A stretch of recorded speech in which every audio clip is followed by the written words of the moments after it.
I'm going to shout out a few rapid fire things, but again, I think this is related to, it depends on what national context we're talking about. So the Arab world is quite vast, let's remember. Arabic is spoken all over the world, of course, but particularly from Morocco to the Gulf countries all the way to Syria, Palestine, Iraq.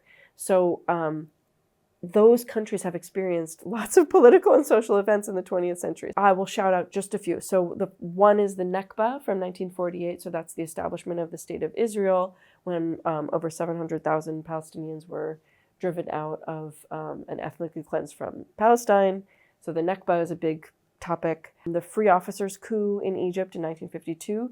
That is the first sort of like driving out of the British from Egypt in 52, which brought Gamal Abdel Nasser to power. Abdel Nasser is a famous anti-colonial leader from the 1950s. The Algerian War of Independence is a major event, not only in Algerian literature, but because it was such an early revolutionary struggle starting in the mid-50s, many Arab authors from around the Arab world expressed solidarity with the Algerian struggle for independence from the French. So Algerian War of Independence.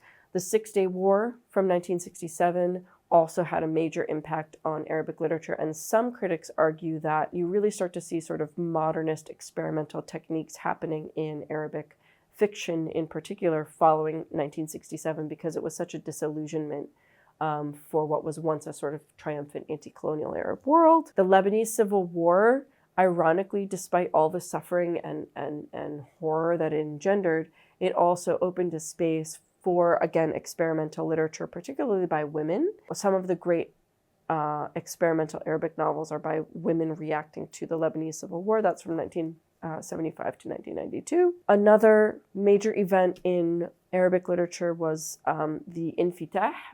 In Arabic, it's called the Infitah, the open door policy initiated by Egyptian President Anwar Sadat in 1970s. That economic policy, which opened Egypt's doors to the free market, the international free market, really significantly transformed Egyptian culture and social worlds because it flooded the Egyptian market with commodities from outside, which had not previously been on the market in Egypt. That flood of commodities had dramatic social transformations as well. So there was dramatic Americanization. America becomes sort of like the ideal, as well as commodification and sort of like commodity obsession among Egyptians. So we move from a prizing public transportation, for example, to prizing the private car. Coca-Cola is suddenly like this great thing that all Egyptians want to drink everywhere, whereas before, the Nasser government had boycotted Coca-Cola because they were sold in Israel.